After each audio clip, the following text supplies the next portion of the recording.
Substantial Argument. Follow us on YouTube.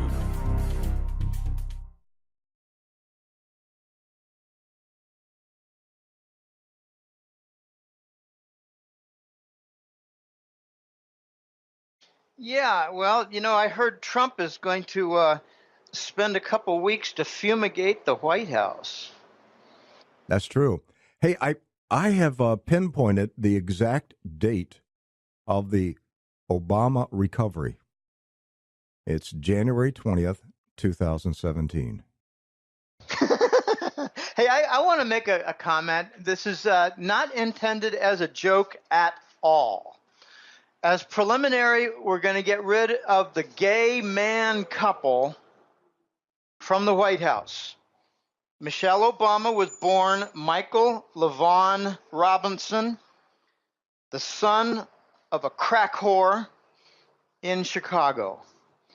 He was a football player at Oregon State University in around 1987, and he left to release the woman trapped inside of him.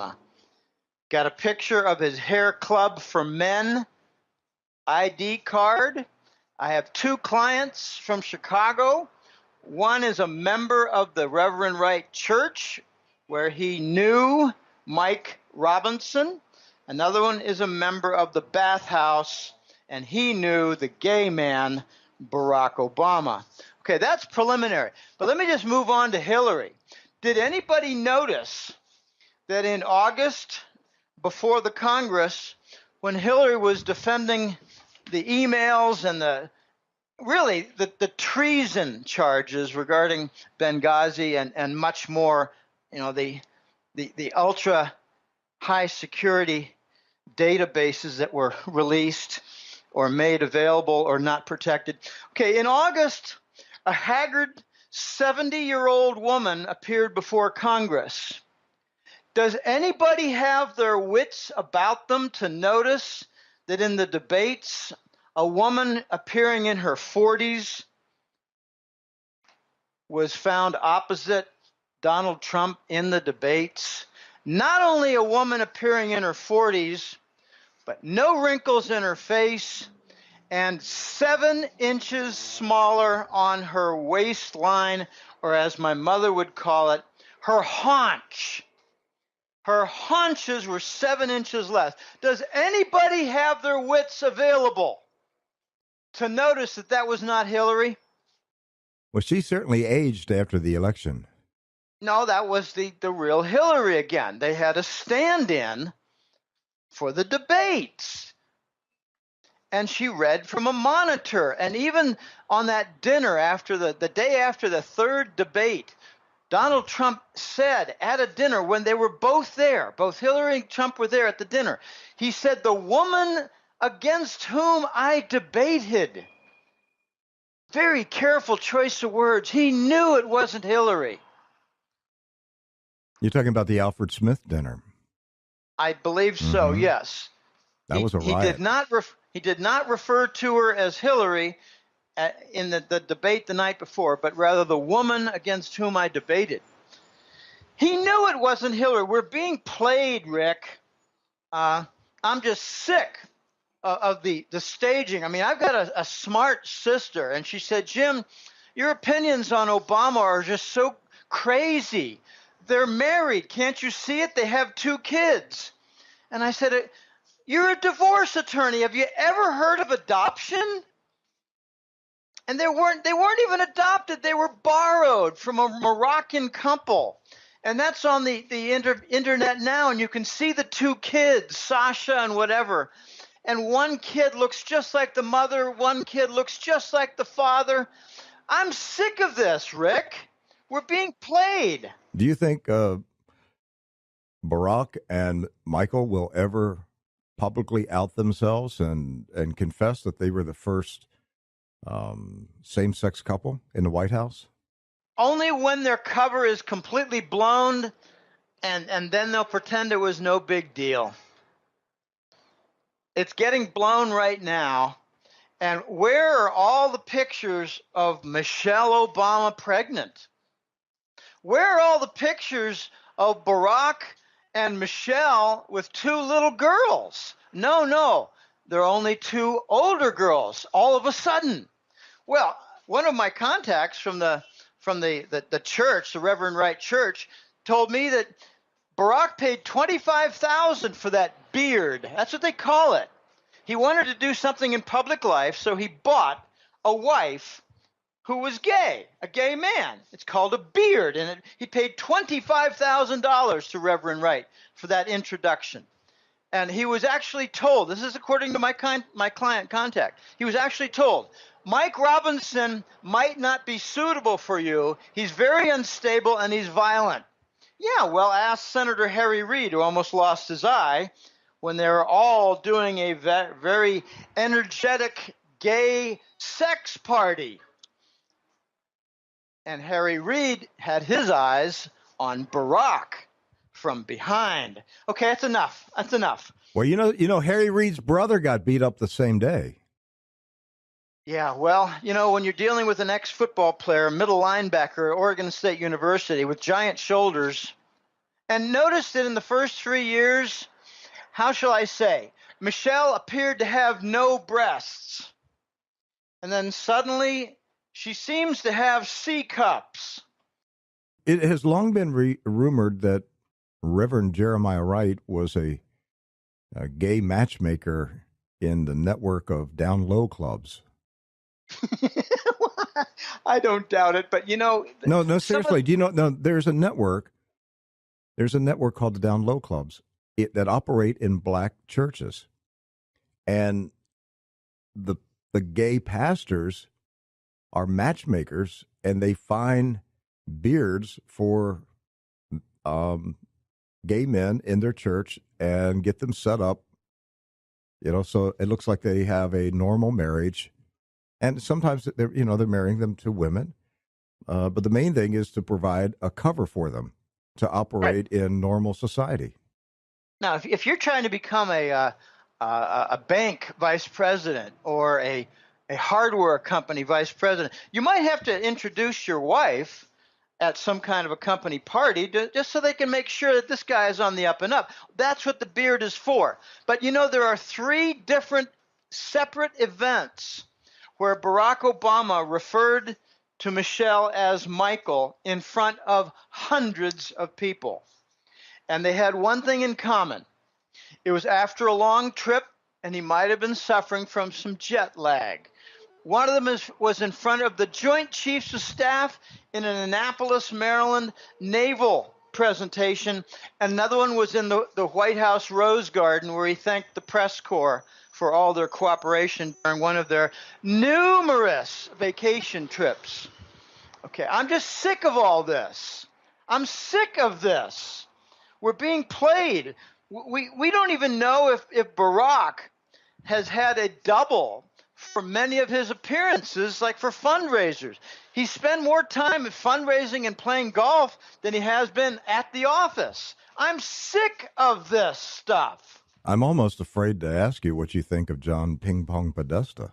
I don't know much about him except that he's been placed at the Portugal resort where little Madeline McCann went missing, along with his brother, placed by the U.S. FBI using travel records and things like that, probably phone records as well. This is the campaign manager for Hillary, and he's probably one of their main organizers for acquiring little children. And, I really like to blow the cover off the word pedophile and pedophilia. It means child murder. It's killing them. That's what they do. They try to rob their spirits. They use them in what's called snuff films. Yeah, well, they that's for sure too. But there's the MK Ultra method also. What they have in the MK Ultra is a dual system. They'll pair up kids, sometimes randomly. Sometimes they'll just say, well, this is an alert little kid. We'll match them up with this little quiet kid. Okay, and what they do is they determine out of all these pairs, this is the one who's going to survive, and this is the one who does not. And they actually have the survivor kill their partner and spread the ashes over their own body. This is how they traumatize. Okay, so yeah, they might be used some for snuff films, but I have a contact who knows Secret Service in the United States government. And he said, Jim, the stories would break your heart, curl your ears, and make you vomit for what these Secret Service people see. And I said, just give me one example. He said, well, I'll give you a good one. Ted Kennedy went down to the Mexican sex farm every 9 months. And he liked little 12, 13-year-old boys. And I said, so this is just, sick underage sex? And he said, oh, no. Ted liked to slit their throats afterwards sometimes. I said, what, when the little boy wasn't altogether pleasing? And he said, something like that. Who the heck knows, Jim? These are very sick people. Okay, this is what is being unmasked, Rick. And I'm a little bit disappointed in Trump that he's not furthering this investigation.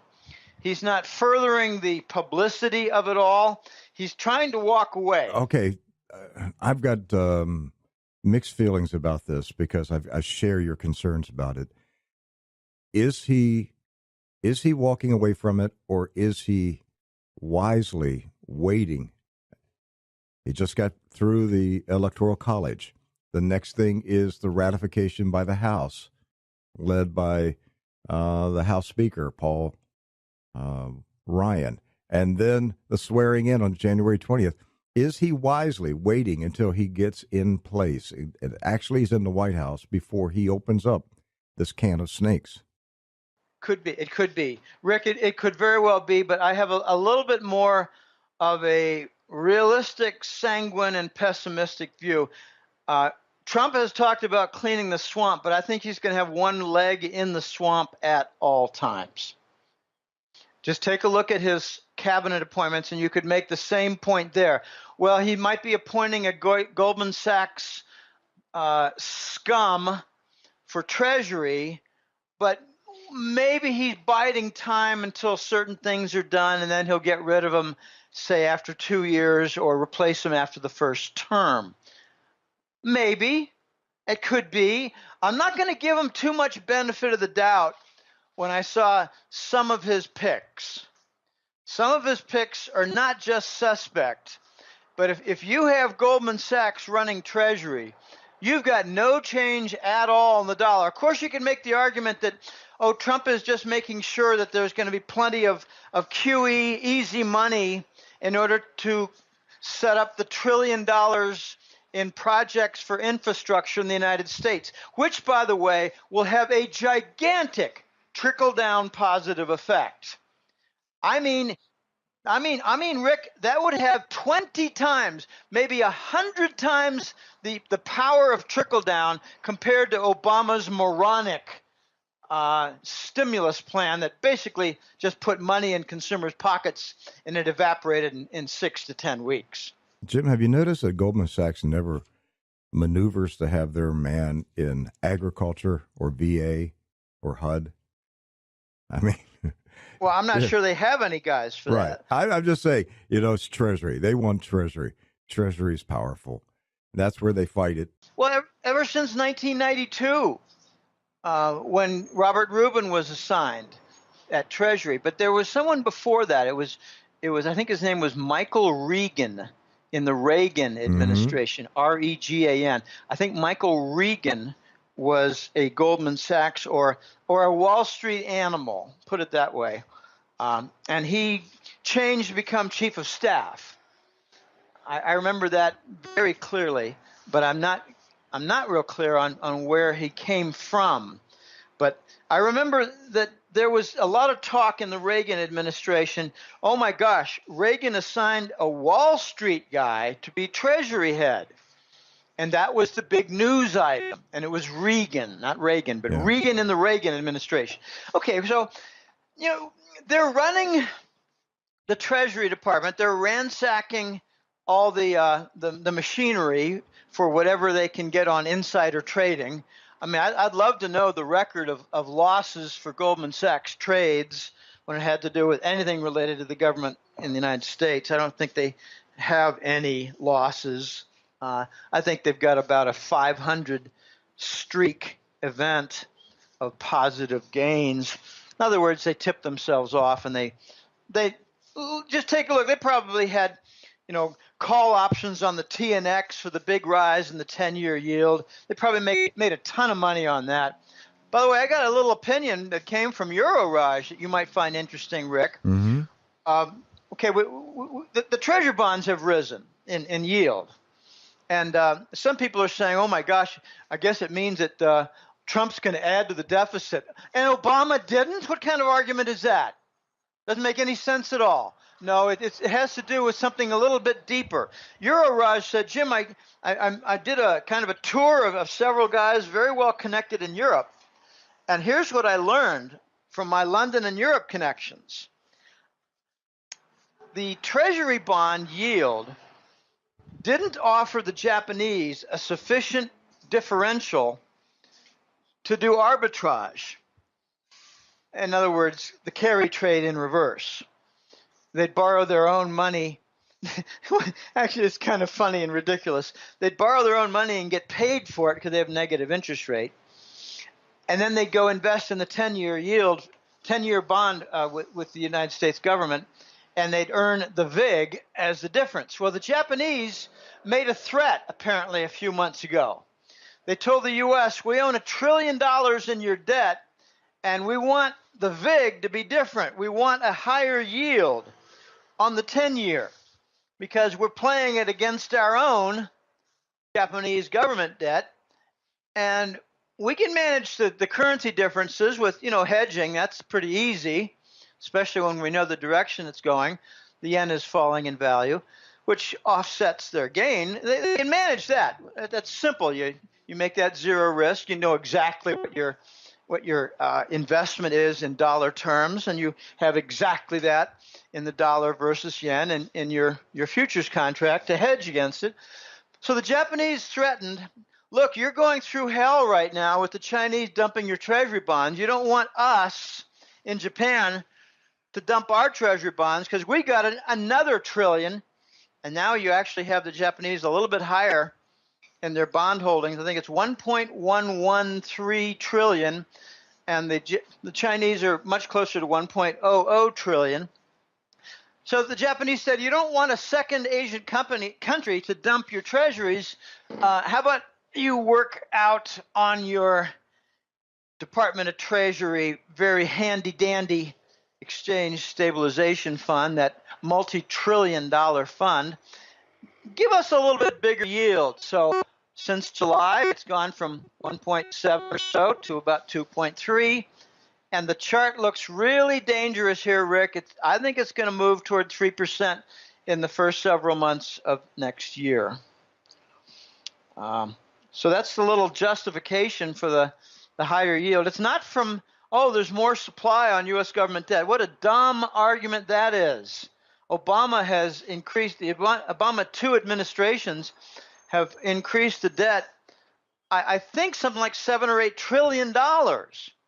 And now we've got a new phenomenon.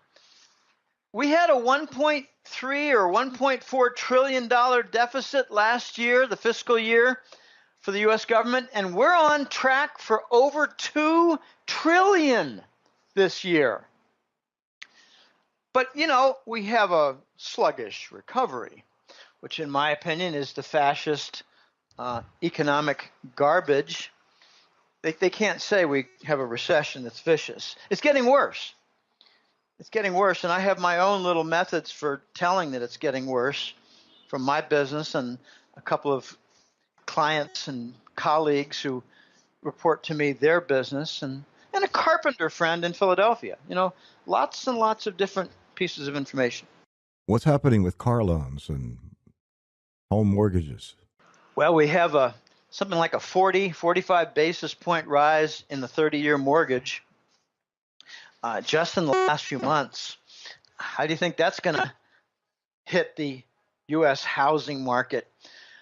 So we have a dwindling number of applicants for home loans who qualify at the 700 level or 750 level on the, what do they call that thing? their credit report. It has a 4-letter Fair Isaac. It comes from Fair Isaac anyway. FICA? No, I can't remember. There's a 4-letter for their score, credit score. It relates to something that was set up by Fair Isaac Company. So you're going to have fewer qualifiers, and at the same time, the rates going up and the amount per month is going to go up. It's still ridiculously low. I find a 30-year mortgage in the current environment to be a risk that I, as a banker, would not take in underwriting a home loan. I'd be suspicious of the person's ability to repay the loan. I'd be suspicious of the person's ability to maintain a job for even a 2-year period, let alone 30. So I think we're going to see, actually, I had a chart of Australia, Canada, United States, Europe, and a couple of other countries for their real estate index. And believe it or not, the most vulnerable right now to a severe pullback in housing prices is Australia. They're being pushed up by Chinese buyers. The Canadians also have a problem. They've had no correction in the last 5-7 years. Neither country has. Canada has a vulnerability for their housing prices pretty much on their Pacific coast from Chinese and Hong Kong buyers. For those who don't know much about Vancouver, it has a nickname called Hongcouver. Is capital flowing out of China? Well, I think so. I think they're realizing that the West is pretty much a doomed Keynesian experiment laboratory. So I believe they're buying up whatever's not nailed down. I think they realize that there are a lot of business potential out there in the West, and they want to capitalize on it. If you're Chinese and you're a multimillionaire, you're going to want to invest in something in Shanghai after all the investment that's taken place in Shanghai. I think you're going to look for some new, fresh ground.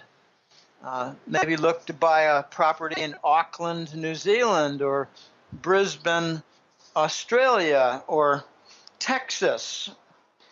So I think that there is a lot of money moving out, and they've got their own capital controls, pretty small scale. So the Italians are talking about bailing out Monte dei Paschi Bank, and they're looking at something like 17 billion euros. That's kind of like feeding snack foods to a wrestling team, isn't it? Yeah, I have a similar parallel. It's like taking out your wicked pea shooter and firing away at that bus.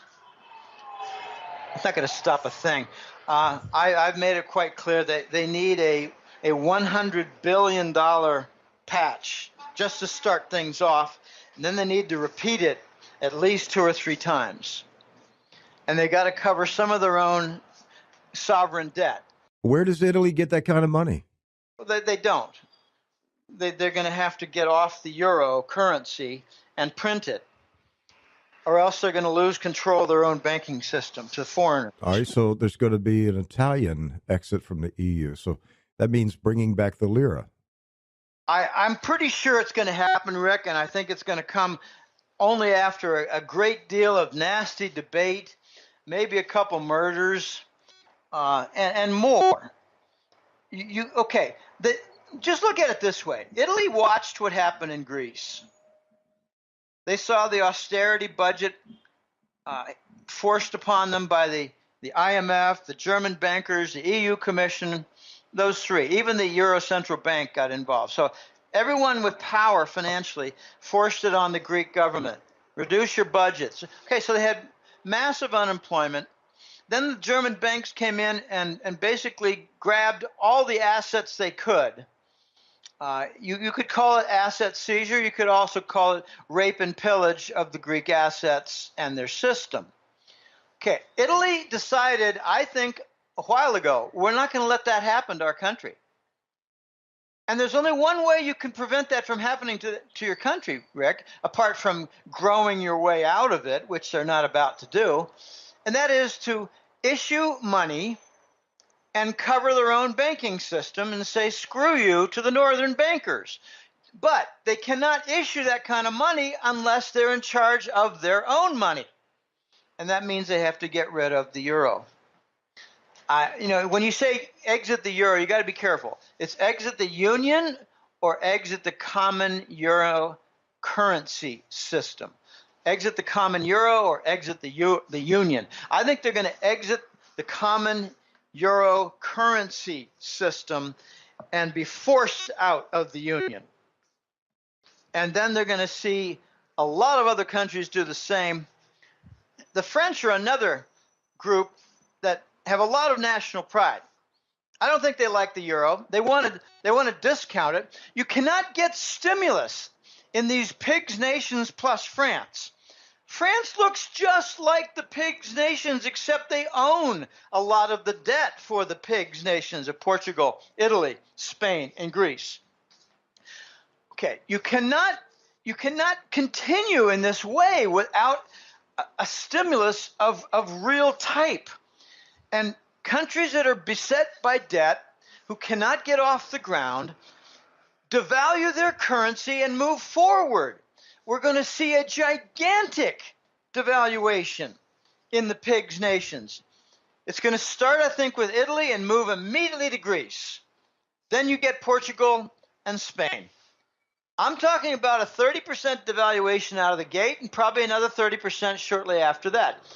The Italians have €1 trillion of government debt. They need to cover some of that. They have 360 billion euros in banking system debt that's gone bad. Not just debt, but debt that's gone bad. They call them non-performing loans, NPL. Okay, they have $1 trillion in debt plus a third of $1 trillion in euros in private banking system. And now you got Monte dei Paschi. How many days in a row are they going to have limit down before they enter failure? I've got a client who said, Jim, I know about these things.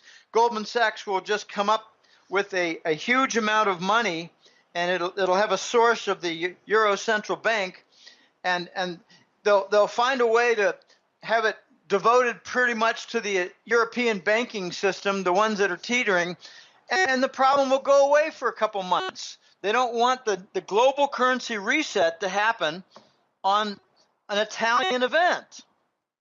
And I say, well, that sounds all fine, but there are way too many threats out there. Before I lose my note on the paper here, you mentioned car loans. Car loans are the new mortgage subprime problem in the United States. We don't fix things in the United States. We can't afford to fix things because we don't have adequate industry to fix things with real income. And we never fix things, as Baby Bush suggested, the moron who liked to, kill cats and dogs when he was a little kid for fun, who became president. He suggested that we go out and spend our way into prosperity, because that's what he learned when he cut his economics classes at Yale University. Where are the photos of Baby Bush as a pom-pom cheerleader at Yale football game? Boy, I think that would have been a really lovely photo op for Kerry or Gore to put forward, but that just never seemed to come out, like the damaging photo of Dukakis with his head sticking out of a tank and a helmet on, or John Kerry shown with a bicycle and a one of those protective helmets on his head that make him look like a little pansy. I feel like a pansy every day when I put on my bicycle helmet, Rick, but I continue to do so because it protects what I consider to be my little treasure called my brain. Yeah, we want you to protect your brain. Yeah.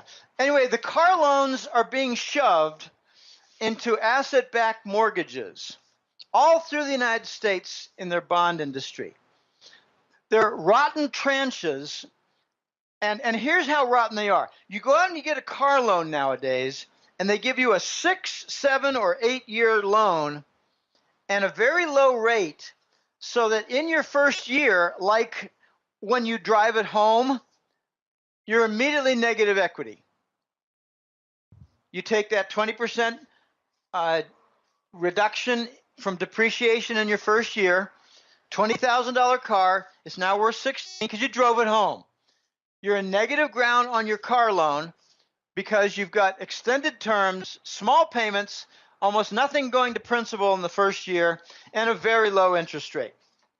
Doesn't make any sense at all. They're being shoved into mortgage bonds, and they're rotten all over again. The subprime problem is all back to where it was in 2006 and 7, and its major component for making them rotten is the car loans. All right, so, back to Italy, I've got a bunch of interesting information and charts for the Italian situation, and it's really a European situation. We've got the German spread of the 30-year versus the 1 year. It's now risen up close to 2%.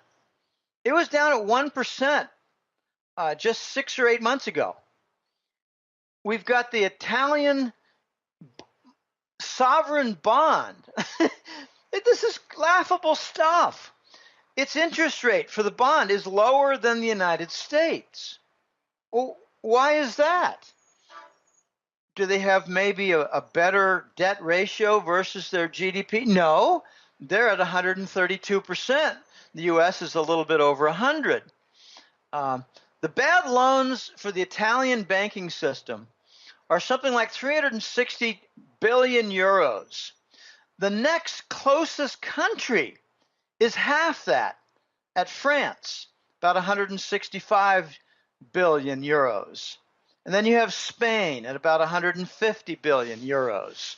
So Italy is worse than France and Spain combined. Jim, fast forward 1 year, December 2017, will the European Union still be intact in its present form? I think no. I think no, not even close. I think you're going to have a couple of splinters. Okay, you can't talk about Turkey with that. Turkey is NATO, but not in the Union. I think we're going to see Italy splinter off. I think we're going to see Greece splinter off. The Dutch are going to have a referendum soon. They're going to have a presidential election soon, or national elections that determine prime minister. I can't keep every country straight regarding president or prime minister. Prime minister is from a parliamentary form where they develop these coalitions, and there's a leader who speaks for the coalition. I think the French are going to, if they're not out by the end of the year, they're going to have one leg out the door by the end of the year because they want stimulus. They're going to reject their socialism. It's going to be quite interesting to watch France because as they try to reject their socialism, they're going to try to retain their early retirement benefits. Oh, I tell you, the French are so silly. They think it's perfectly fine to be 56 years old and collect the national pension. Oh, really? Well, I'm 64 years old, and I'm working like a dog, and I enjoy it, and I'm not about to have anybody offer me a big fat pension for doing nothing, sitting on my duff. But, it's the French way. I mean, I guess they need time to eat their wine and cheese and have their funny-looking sideways hat. I don't know. I don't buy into it at all. I think the French are going to be getting out because they want stimulus for their economy, and they're going to realize their nation's bankrupt. Well, Hollande has backed out of the presidential election. Marine Le Pen is the leading candidate, and she wants out of the European Union. And the EU clowns are attempting to punish Great Britain for voting to leave the Union. How far will they push Britain before the UK pushes back? I don't really know, Rick. I don't know. It's a bit of a mystery, but I'm beginning to think that the elite want England to get out of the Union. I know that sounds a little backwards because the British banking system is losing their passport right for the entire industry, where they must pay extra in order to continue doing business with the EU continent of countries. So therefore, there are a lot of different businesses that are relocating to Germany. I think Frankfurt is already going to grab a good slice of that. But here's a reason why the elite might have wanted all along for England to get out of the Union. Well, here's a preface. Why is it that Jacob Rothschild made a cool $1 trillion on his bet that England would get out? So he probably pumped up the press saying it would never happen while he was betting the other side and made $1 trillion. To me, that means a few things. It means the press continues to be polluted, but it also means that the elite wanted England out. Why would the elite want England out? Because it can become an island outside the sewer called Europe. The sewer that is being inundated with Arab human garbage and NATO interference. And play a role in the new Silk Road? As a financial hub, yes. They're working feverishly right now to win and retain RMB hub center activity. And there are two things that really mark that. One is the issuance of RMB-based bonds. You know, don't be surprised if the Italian government issues $5 and $10 billion tranches of bonds to fund the Italian deficit that are RMB denominated, sold to investors in England. Don't be surprised by that. The other function of the RMB Center is just simple currency movements and translation. The European continent has a bunch of different needs for currencies, whether it's euro or something else, the British pound, etc. And they move it through and get their RMB out and send it back to China. It has to be done somewhere. Well, they can do it in Frankfurt, Germany. They can do it in Paris. They can do it in Zurich, Switzerland. They can do it in London, England. London is going to be working very hard in a competitive way to retain some financial business. And Rothschild probably figures, well, let them deal with their passport problems for the bankers, the passport advantage. And they'll work it out.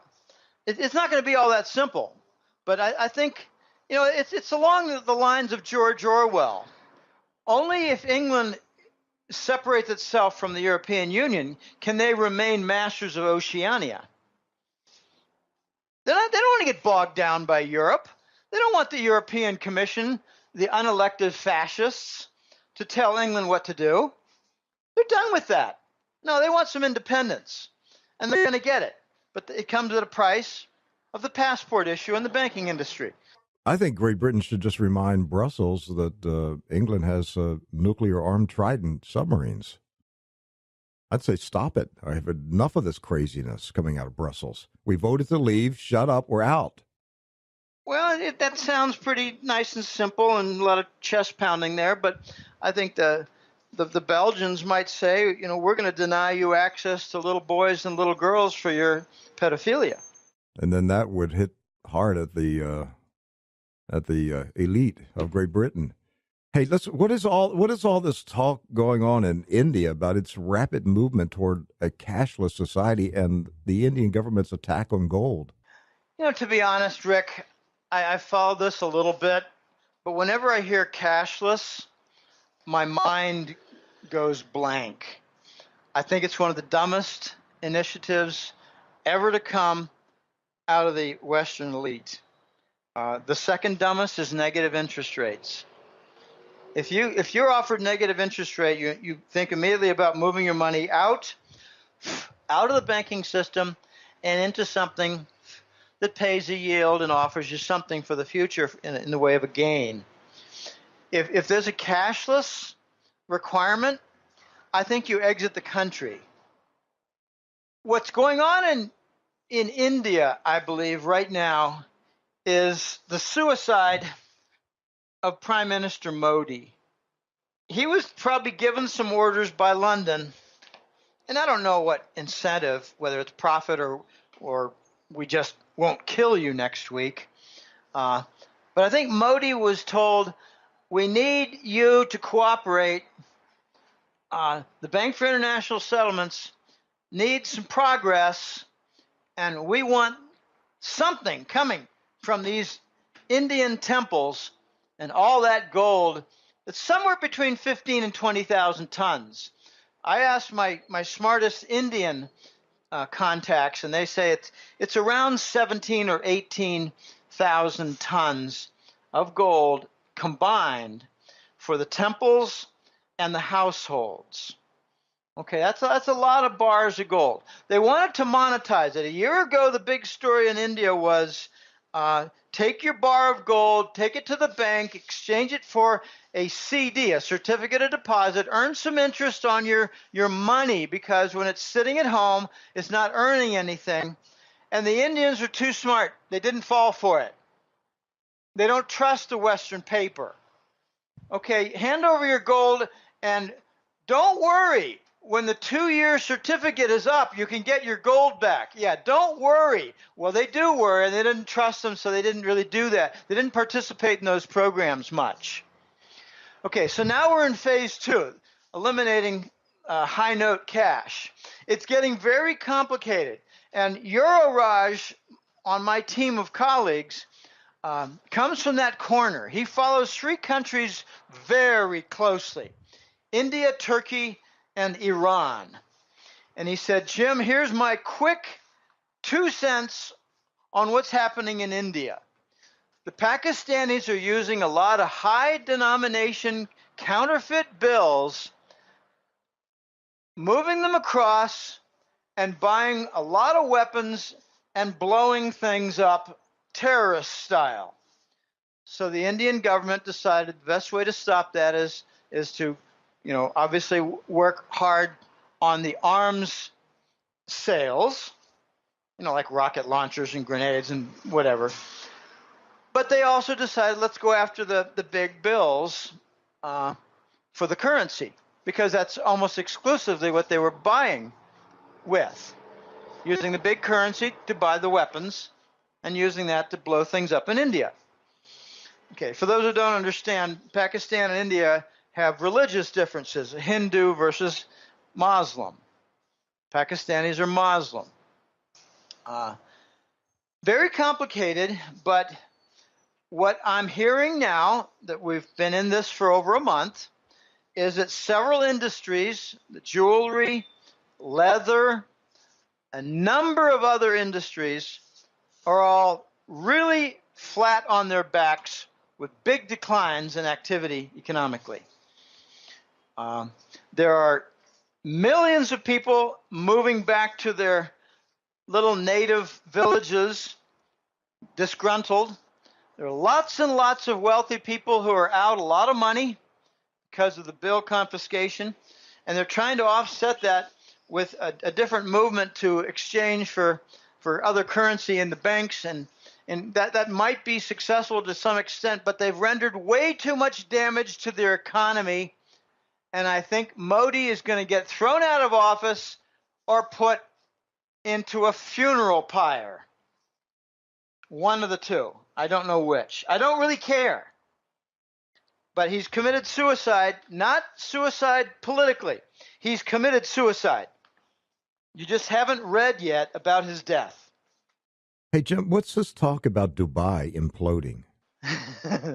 Well, this is a tough topic. I don't like revealing all of my sources regarding this because he's asked not. Well, you're just you and me talking right now. Oh, yeah, right. Well, let me give you a preface about Dubai. They built towers. And you saw in the last Fast and Furious movie with Vin Diesel, you saw the craziness of shooting a car from one tower to another. These towers don't have sewage systems. Okay, that's just so you understand how primitive these little cities in the sand are.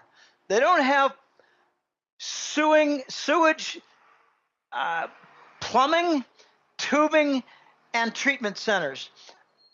They do a weekly series of trucks. Okay, that's how backward they are. But what's been going on for the last year, and I'm not an expert on this, I just get an update once in a while from a fellow who says, Jim, just don't blow my cover. What the UAE princes are doing. UAE is United Arab Emirates, and they've got Dubai, they got Abu Dhabi, and they got a couple of other, but those are the two big ones, the wealthy ones. Abu Dhabi is the major wealth center in UAE. What they're doing now is reacting for the last year or more to a severe decline in income. I was told 4 years ago they're peeing in their pants for owning over $1 trillion in U.S. government debt, treasury bonds. Overexposed because they were lazy. I actually got an offer. This is kind of funny. In 2014, I got an offer from a fellow in Abu Dhabi wanting to hire me and retain me for advice on how to diversify out of treasury bonds. And it didn't go anywhere, not because of any error I made. It's because I think his princes got a hold of him and said, no, we don't want to expose our vulnerability and stupidity and laziness to the Western world through a newsletter writer who's got a big mouth. That's me. So they've got all this exposure. They've got all this, 50% lower income. And they've got all their lavish spending. You want to wreck someone who's really wealthy, you put him on a 15 to 20 year period where he can be lavish and blow money and not have any consequence, then cut his income in half. Oh my goodness. So he will not cut back on, say, welfare, rice and beans here in Latin America. I don't know what they use for welfare in Arab countries, but they do have their welfare for the poor. But you don't cut that back because they'll storm the palace. Okay, so you cut back in lots of different ways. What they're doing in Dubai right now is financial fraud. They're hiring Western companies like McKinsey and Ernst & Young, I think. They're hiring them to falsify documents and to seize assets from businesses located in Dubai.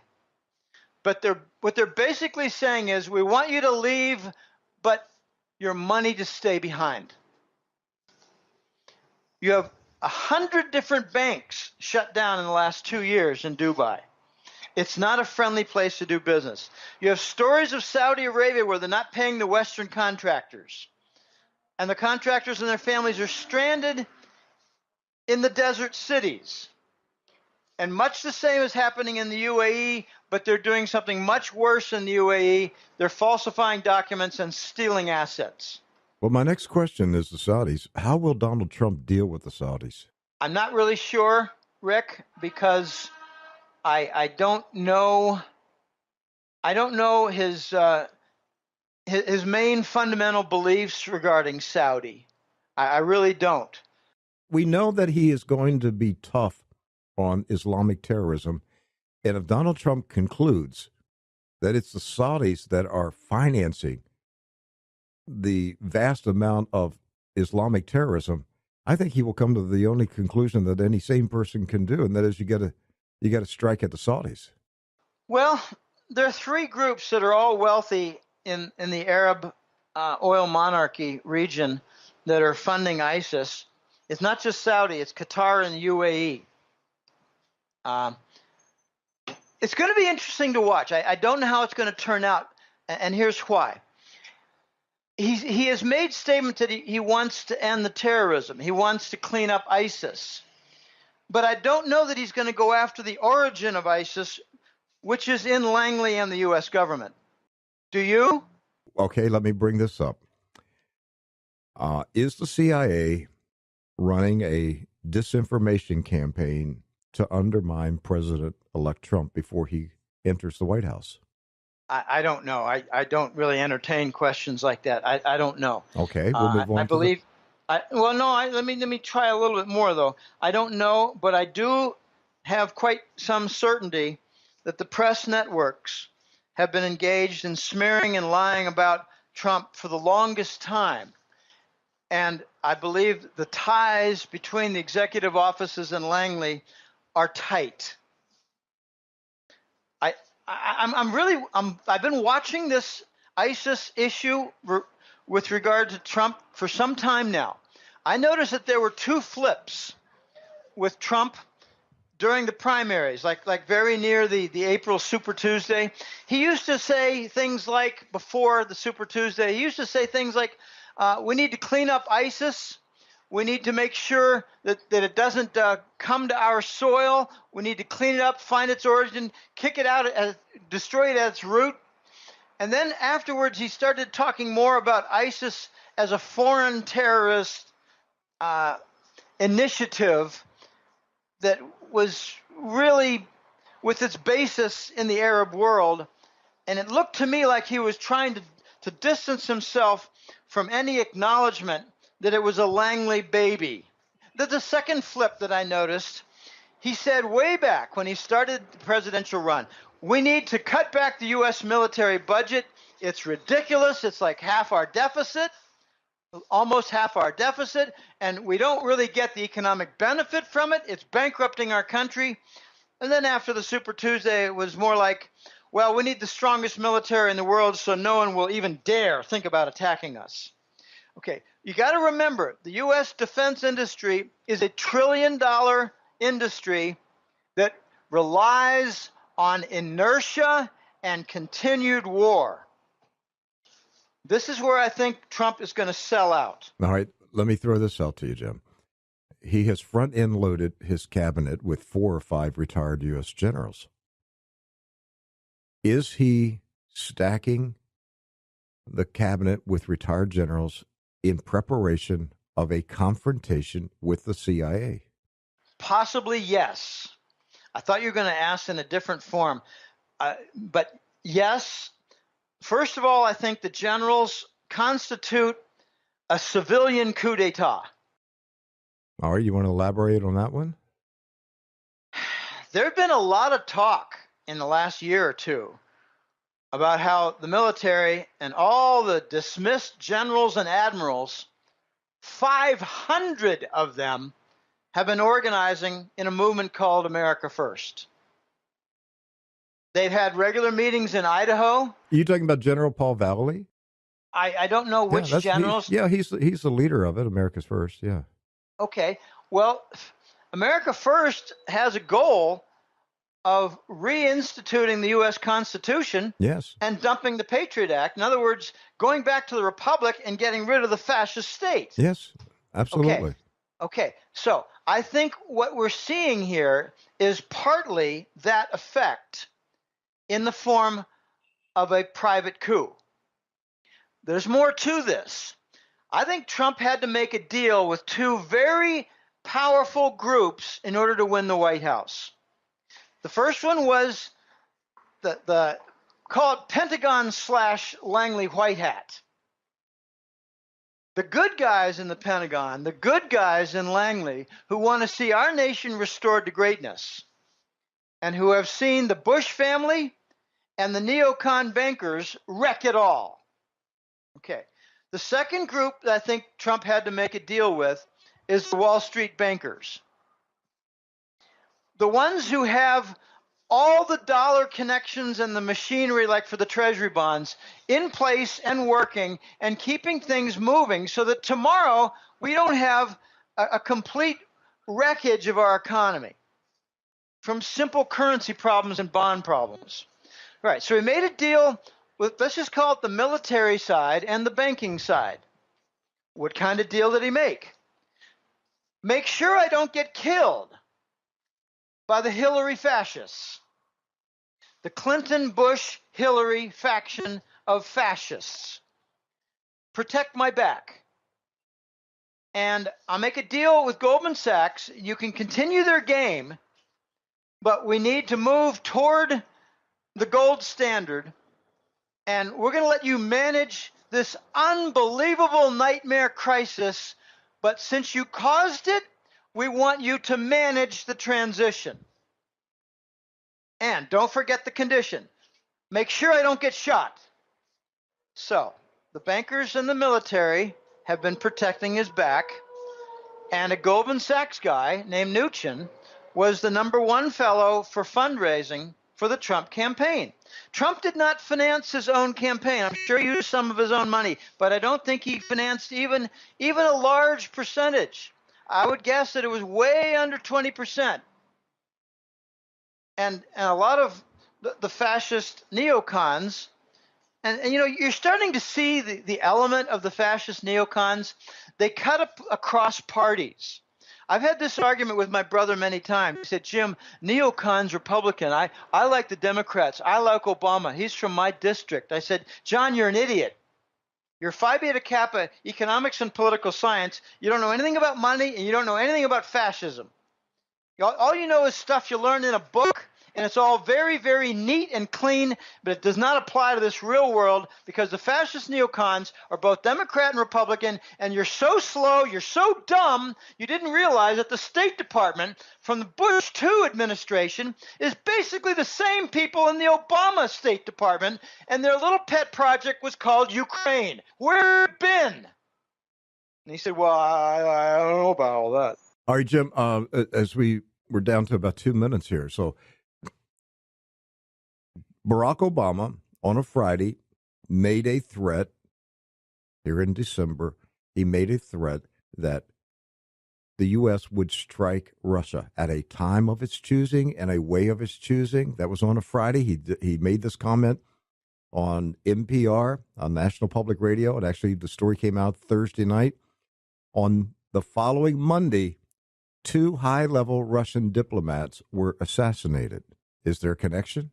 Well, let me just say that the assassination in Turkey appeared to happen without any pool of blood on the floor. Did you not notice that? Well, for 5 shots in the back, I was wondering where the blood went. There should be a lot of blood. It wasn't a shot in the head, but you do just 2 shots in the chest, and you're going to see a lot of blood, and I don't see any on that picture, so I'm not sure what that was. But let's assume it's real. I think what has happened now is Brennan of the CIA, who does not like Trump, is trying to sabotage the Trump administration before it even is inaugurated by setting him up with intractable problems with respect to Russia, so that Russia might actually say, look, we're going to take 6 months off. We don't even want to talk to you, Americans, because we're still dealing with some of your violence. And it's not going to be the Trump side that does it. It's going to be the Obama fascists who cut across Democrat and Republican lines. Why is McCain such a good buddy of Obama's foreign policy, except that he's also a fascist? This is Republican, Democrat crossing the line. They never disagree on anything with respect to war and foreign policy. So we're seeing some sabotage start early, and I think it's going to continue. There have been 2 or 3 events, and Obama has done a number of things. He's also opened the gates for a tremendous amount of Arab human garbage to come into the United States without proper vetting. Since when do they have the right to come into the country without passing the immigration requirements? Oh, I know, so they can vote in November. Yeah, I get it. There's much more. We're going to see, I think, the climax of this Russian issue with respect to Trump coming up with the appointment and debate for Rex Tillerson, ex-CEO of ExxonMobil, because he received I can't remember exactly, Friend of Russia or a Friend of something award, basically a friend of the Kremlin. He got an award a few years ago. For what? Doing honest business with Russia. Do we have to be at war with Russia? I mean, I'm an independent thinking person, and I resent the fact that the Rothschilds and their bankers and their media networks are telling me that Russia is an enemy and lying to me about what was done in Ukraine, when I know full and well it was a $5 billion State Department project run by Victoria Nuland and the Mossad of Israel to overturn in the Maidan with thousands of vials of amphetamine and rooftop snipers who were hired to create this Ukrainian regime that recently, by the way, Rick, has been told you're going to be orphaned as of January. I think we're going to see some pretty interesting events take place in Ukraine in the first few months. I haven't been thinking about Ukraine and what is going to happen there when Trump comes into the White House. Orphaned. They're told you're on your own. You're not going to get U.S. State Department assistance. Now, why would they say you're orphaned if they weren't already on U.S. assistance? That's right. Why are they on U.S. assistance? Because we did it. Oh, gosh, I covered very well the Maidan events and the snipers and oh, gosh, there are lots and lots of accounts of the 10,000 vials of amphetamine passed around. Let them all go crazy and let them all break things. Let's not leave out the cargo planes that hauled the gold out of the Ukrainian central bank. Right. Well, no, you don't understand that, Rick. That's to the New York Fed for safekeeping. Oh, okay. They wanted to make sure that the Ukrainian central bank had their gold. They'll never see it again, just like the Libyans will never see their 144 tons of gold. That's right. Or the former state of Yugoslavia. I suppose I'm not really clear on that story. Yeah. So we've got a lot of events coming up. I like to repeat that I believe Trump has one foot in the swamp. And I don't know, I have experience in cleaning things up. I used to be a property owner outside Boston. And if you want to clean up the unbelievably messed up basement, you got to put some boots on and get down there. If you're going to clean up an area that had a sewage leak, you got to put some boots on and get down in there. And another thing, Jim, if you're going to drain the swamp, don't hire alligators to do the job. Well, we don't know exactly what Mnuchin is all about. He's spent more time producing movies than he has anything else in the last year or so. But 2 years ago and 3 years ago, I think he was involved with the private equity that were taking on hundreds of properties that were foreclosed. And he made some money, but he got out of that. I don't know what his agenda is, Rick. Will Trump be pro-gold? Oh, I think very much so. And it might lead to his I hate talking this way. Yeah, let's not even go there, yeah. Yeah, he might end up on a long list with Buchanan and McKinley, but not. Lincoln is kind of that ilk, but not quite. He owns Continental Dollar and all. It's a very, very ugly scene. But let's just put it that most presidents who run on the gold standard don't live long. Let's just leave it that way. What about FACTA? Well, you think he'll repeal FACTA? I think FATCA is going to be repealed with the launch of the new dollar because the U.S. is going to lose control of the internationally held dollars. And that'll be the end of the FATCA story. End of the FATCA nightmare. All right. Jim, Willie, if you want more of this man's insight into the financial affairs of the world, you should become a subscriber to the Hat Trick Letter. Go to goldenjackass.com, goldenjackass.com. It's the Hat Trick Letter. Thank you so much, Jim. Happy New Year. We'll see you in 2017. It's going to be a wild ride the next several months, Rick, and I hope you have me on again as we can cover the progress for this development, because I think it's going to be a very dangerous road that we travel on